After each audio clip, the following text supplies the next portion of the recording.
그리스도와 같이 길 가는 것. 샬롬, 사랑하는 영락교회 성도 여러분, 지난밤에도 우리 주님께서 주시는 평안함 속에 우리 영혼의 참 안식을 누리셨나요?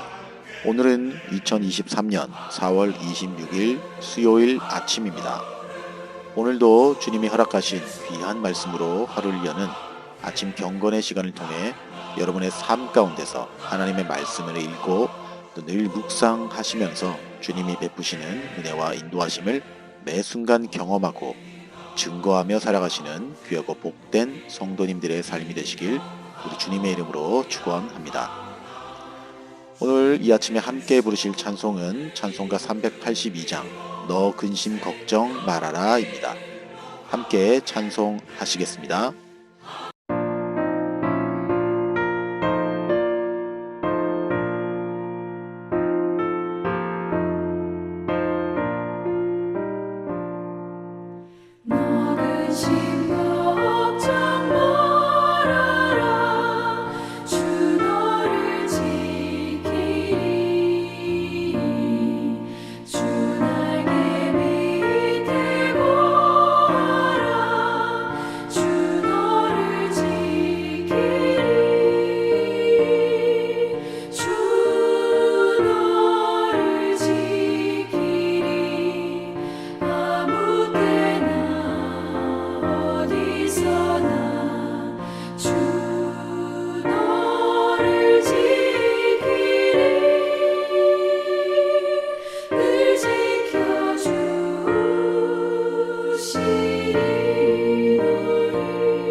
사랑의 하나님 아버지, 지난 하루도 주님이 베풀어 주신 은혜로 인도해 주심과 우리의 영육의 건강 또한 지켜주심을 감사드립니다.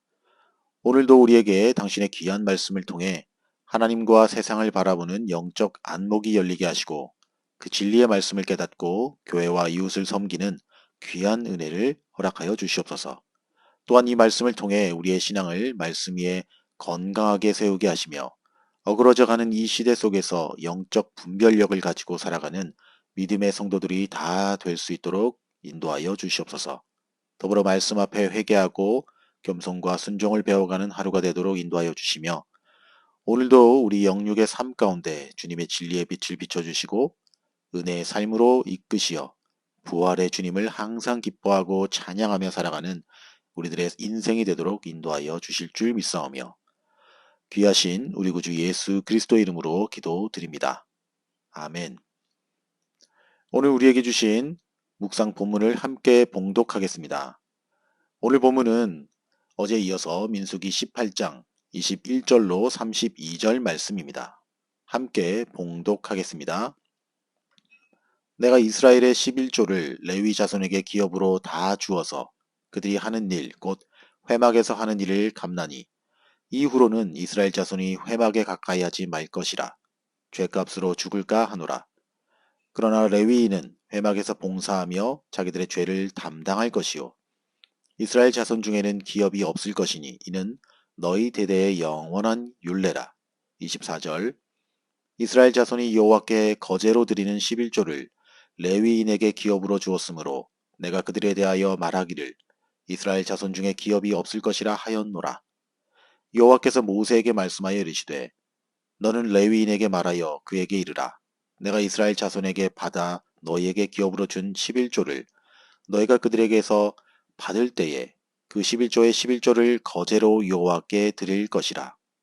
27절 내가 너희의 거제물을 타작 마당에서 드리는 곡물과 포도즙 틀에서 드리는 즙같이 여기리니 너희는 이스라엘 자손에게서 받는 모든 것의 11조 중에서 여호와께 거제로 드리고 여호와께 드린 그 거제물은 제사장 아론에게로 돌리되 너희가 받은 모든 헌물 중에서 너희는 그 아름다운 것 곧 거룩하게 한 부분을 가져다가 여호와께 거제로 드릴지니라. 이러므로 너는 그들에게 이르라. 너희가 그 중에서 아름다운 것을 가져다가 드리고 남은 것은 너희 레위인에게는 타작 마당의 소출과 포도즙 틀의 소출같이 되리니. 31절 너희와 너희의 권속이 어디서든지 이것을 먹을 수 있음은 이는 회막에서 일한 너희의 보수임이니라. 너희가 그중 아름다운 것을 받들어 드린즉 이로 말미암아 죄를 담당하지 아니할 것이라. 너희는 이스라엘 자손의 성물을 더럽히지 말라. 그리하여야 죽지 아니하리라. 아멘. 이제 오늘 읽은 말씀의 묵상을 함께 나누겠습니다. 먼저 오늘 본문의 핵심 줄거리를 함께 살펴봅시다. 오늘 본문은 제사장과 레위인에 관한 기본 규례에 대해 말씀하신 18장의 마지막 단락이라 할 수 있습니다. 지난 시간 저와 여러분이 묵상했던 성막에서 봉사하는 제사장의 분깃에 대한 단락에 이어서 오늘 본문은 제사장을 도와 역시 성막에서 봉사하는 레위인의 분깃인 11조에 대한 규례입니다. 레위인들은 제사장과 마찬가지로 모두 하나님께 헌신된 지파의 자손들입니다. 따라서 그들에게는 여느 다른 지파들처럼 특정 분깃이 주어지지 않았습니다. 이에 하나님께서는 이스라엘 자손들의 소득의 10분의 1인 11조를 바치게 하여 그것으로 레위인의 생계를 유지할 수 있도록 하신 것입니다. 이러한 11조에 대한 규례는 이미 레위기에서도 주어진 바 있는데 거기에는 단지 바치라는 규례만 주어졌을 뿐으로 이처럼 그것을 레위인에게 응당한 대가로 삼게 하신 것은 오늘 본문이 처음이란 점에서 오늘 본문이 우리에게 주는 의미는 매우 크다고 할 수 있겠습니다. 또한 레위인들은 이스라엘 자손에게 받은 11조 가운데 다시 또 10분의 1을 떼어 하나님께 11조를 드려야 했는데 이것은 제사장들의 분깃이 되었습니다. 이러한 11조 제도는 그것을 바치는 자나 또 받는 자 모두 그들의 삶의 근원이 하나님께 있음을 기억하게 했다는 점에서 오늘날 저와 여러분 모두에게 시사하는 바가 크다 할 수 있을 것입니다. 바로 여기까지가 오늘 본문의 핵심 줄거리였습니다. 자, 그럼 오늘 본문을 통해 발견한 하나님은 어떤 분인지 나눠 보겠습니다. 오늘 제가 발견한 하나님은 믿음으로 드린 예물을 기쁘게 받으시는 하나님입니다. 본문 29절로 32절을 주의하여 보시면 하나님께서는 레위인들에게 그들이 이스라엘 백성에게서 받은 것 중에서 아름다운 것을 취하여 하나님께 드리라고 말씀합니다. 여기서 아름다운 것이 무엇일까요? 바로 가장 최상의 것을 의미합니다. 하나님은 우리에게 항상 최상의 것을 요구하십니다. 그렇기에 우리는 우리의 좋은 것을 구별하여 하나님께 드려야 마땅할 것입니다. 저에게는 그런 경험이 없지만 종종 이런 간증을 듣곤 합니다. 어린 시절 할머니나 어머니께서 주일에 헌금 드리려고 준비할 때 새 지폐를 미처 못 바꿨을 때는 다리미로 돈을 다려서 헌금을 하시더라. 혹 여러분 가운데도 이런 경험을 하셨거나 직접 그렇게 해보신 분들도 아마 계실 줄 압니다. 하나님을 향한 참 귀한 마음이 아닐 수 없습니다. 사실 오늘날 이러한 정성으로 하나님께 드리려는 마음들이 점점 사라져가는 모습이 아쉽기도 한 것은 사실입니다.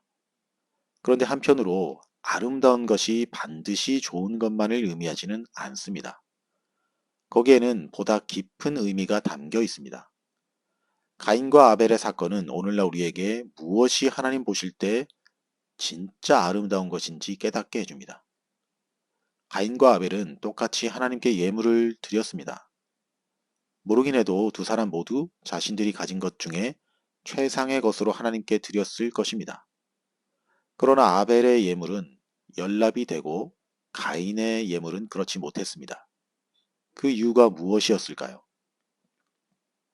그 이유에 대해 히브리서 기자는 이렇게 얘기합니다. 아벨에게는 믿음이 있었던 반면 가인에게는 믿음이 없었기 때문이라 말합니다.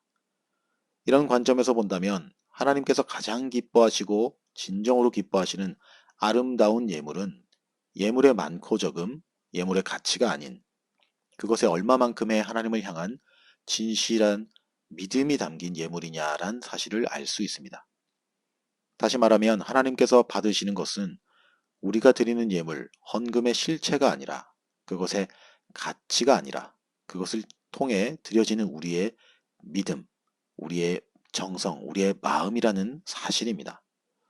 누구든지 하나님을 기쁘시게 하고 그분이 연락하시는 예물을 드리려면 예수님과의 관계가 바로 서 있어야만 가능합니다. 오늘날 한국 교회와 한국 교회 내에도 이러한 헌금의 문제, 특별히 11조 문제로 한켠에서는 치열한 논쟁이 있습니다. 서로가 성경적 근거들을 가지고 치열하게 주장합니다. 그러나 신학적으로 성경적으로 옳고 그름을 판가름하며 분란을 일으키기 이전에 저는 이런 문제로 고민하는 분들에게 이렇게 말씀드립니다. 만약 그것이 신학적으로든 성경적으로든 옳다고 합의하거나 혹은 그것이 신학적으로 성경적으로 옳지 않다고 합의한다면 그러한 이유에 의해서 헌금을 드리고 드리지 않으시렵니까? 정말 내가 드리는 헌금을 그 11조를 하나님의 은혜에 감사해서 드린다면 정말 내가 받은 구원이 한낱 몇 푼 돈에 비할 바 없이 감사하고 크다면 기쁘게 하나님께 드리십시오. 그렇지만 그렇지 않고 억지로 직분 때문에 사람들 눈치 때문에 교회의 눈치 때문에 또 오랜 신앙적 관습 때문에 드린다면 하지 마십시오. 하나님은 여러분과 제가 드린 헌금으로 월급 받고 일하시는 분이 아니십니다. 하나님은 당신의 믿음을 더 기쁘게 받으시는 분이십니다. 저는 하나님을 마치 우리의 돈주머니나 탐하는 그런 수전노 같이 깐깐하고 쪼잔한 분으로 만들지 않았으면 좋겠습니다. 그러므로 사랑하는 성도 여러분, 우리는 예물을 준비하기 전에 먼저 자신에게 이와 같은 믿음이 있는지 확인해야 합니다. 이러한 태도와 자세가 온전한 성도가 행하는 마땅한 믿음의 자세인 줄 믿습니다. 자, 이제 오늘 묵상 본문이 우리 모두에게 주시는 교훈과 메시지를 한번 살펴보겠습니다. 오늘 본문을 통해 주시는 교훈은 주의 일에는 반드시 언젠가 합당한 보상이 뒤따른다입니다. 본문 31절을 보시면 하나님께서는 이스라엘 자손이 바친 11조 중에 하나님께 바친 10분의 1을 제외한 나머지 것을 레위인의 보수라고 말씀합니다. 즉 하나님께서는 레위인이 성막에서 봉사하는 대가로 보수를 지불하신 것입니다. 이처럼 하나님은 당신의 일을 하는 모든 자에게 그의 합당한 보상을 반드시 주시는 분입니다. 많은 사람들은 주 안에서 행하는 일들에 대해 그저 무료 봉사라고 생각합니다. 물론 어떠한 대가를 기대하고 바래서 하는 것이 아닌 주님을 위함같이 섬김과 사랑의 마음으로 하는 마음이 더 크기에 아주 귀한 것이라 생각합니다. 그러나 하나님은 우리가 비록 그렇게 당연하고 좋은 마음으로 하더라도 우리가 한 모든 수고를 잊지 않으시고 반드시 언젠가 더 큰 복으로 은혜로 갚아 주십니다. 이러한 사실은 저뿐만이 아니라 여러분들도 그리고 수많은 이 땅의 성도들도 그렇게 고백하는 사실입니다. 사도 바울은 디모데후서 4장 7절로 8절에서 나는 선한 싸움을 싸우고 나의 달려갈 길을 마치고 믿음을 지켰으니 이제 후로는 나를 위하여 의의 면류관이 예비되었으므로 라고 고백합니다. 바울은 그의 사역을 오직 괴수 같은 자신을 구원해 주신 은혜에 감사해서 행한 것이지만 그 이후에 주님이 베푸실 의의 면류관을 바라보았기에 그 모든 것을 감당할 수 있었으리라 믿습니다. 이처럼 세상을 위한 수고는 일순간의 물거품이 되어 사라질 수도 있지만 주님을 위해 또 그분 안에서의 수고는 반드시 영원한 상급으로 돌아올 것입니다. 이 세상의 행적은 지나가지만 하나님의 나라는 영원하기 때문입니다. 그러므로 보물을 쌓아도 하늘에 쌓는 자가 지혜롭고 수고를 하더라도 주를 위해서 하는 자가 복된 것입니다. 반면 우리 주변에는 주의 이름을 부르면서도 헛되이 인생을 낭비하는 사람들이 얼마나 많습니까? 그 이유는 바로 나와 세상만을 위해서 살아가기 때문입니다. 우리 눈에 보이는 것들이 당장에는 중요하게 여겨지지만 사실 이 모든 것은 한시적일 뿐 모든 것이 지나가기 마련인 헛된 것이 대부분입니다. 영원한 것은 오직 하나님께서 그리스도 안에서 약속하신 말씀뿐임을 기억해야 합니다. 주님의 일을 하는 모든 이들은 그 일에 최선을 다해야 마땅합니다. 그렇다고 내 능력과 힘에 부치도록 많은 것을 해서도 또한 안 됩니다. 이런 이유로 처음에 좋은 뜻 좋은 마음으로 시작했다가 얼마 못 가 지쳐서 번아웃 되는 많은 분들을 보았습니다. 한 가지를 하더라도 내 능력에 맞게 감사함과 기쁨, 책임감을 가지고서 주님의 일을 하십시다. 그리고 최선을 다하십시다. 사랑하는 성도 여러분, 저와 여러분 모두가 이런 귀한 성도님들이 다 되시길 우리 주님의 이름으로 다시 한번 축복합니다. 함께 기도하시겠습니다. 오늘도 우리에게 말씀하시는 주님, 오늘 이 아침에도 주신 귀한 말씀을 통해 깨닫는 마음을 허락해 주신 것을 감사드립니다. 이 말씀을 우리 마음판에 새겨 그 말씀대로 순종하며 살아가는 저희들의 삶이 되도록 인도하여 주시옵소서. 그리하여 우리의 믿음을 보시는 주님 앞에서 날마다 내 믿음을 말씀 위에 세워가는 복된 신앙, 복된 성도가 되도록 인도하여 주시옵소서. 이제는 우리 구주 예수 그리스도의 은혜와 하나님 아버지의 지극하신 사랑하심과 성령님의 감화감동, 위로, 교통, 충만케 하심이 모든 것을 믿음 안에서 기쁨과 감사함 속에서 주님을 위해 헌신하고 봉사하고 섬길 수 있는 복된 성도의 삶을 살아가기를 다짐하며 아침 경건의 시간에 참여한 모든 성도들 머리 위에 이제로부터 영원토록 함께하옵시기를 간절히 축원하옵나이다. 아멘. 오늘도 몇 가지 기도 제목을 나누며 함께 간절한 마음으로 기도하길 원합니다. 첫째로 오늘도 각자가 묵상한 말씀을 생각하시면서 기도합시다. 깨닫게 해주신 마음, 회개하기 원하는 마음, 또 마음의 소원들을 하나님 앞에 올려드립시다. 둘째로 우리 영락교회가 하나님이 기뻐하시는 교회 되게 하시고 또 성도님들의 영육의 건강과 더불어 육신의 회복뿐만 아니라 신앙의 회복과 영적인 성장을 위해서 기도하시고 또한 니카라과 선교지를 방문하여 사역하고 계신 우리 담임 목사님과 또 함께 동행하는 팀원의 사역과 건강과 안전을 위해서 그리고 그곳 선교사님과 선교 현장을 위해서 기도하시겠습니다. 끝으로 올 한 해도 변함없이 가족 구성원 모두가 하나님을 경외하는 가족 되게 하시고 겸손과 순종으로 교회와 이웃을 사랑으로 섬기는 성도 되게 하옵시고 한국교회가 회개함으로 온전히 나라와 민족을 위해 기도하고 바른 사명 감당하는 영적 등불로서의 역할을 잘 감당할 수 있게 해달라고 우리 모두 이런 기도의 제목을 가지고 찬양이 연주되는 동안 간절함과 믿음으로 함께 기도하시겠습니다.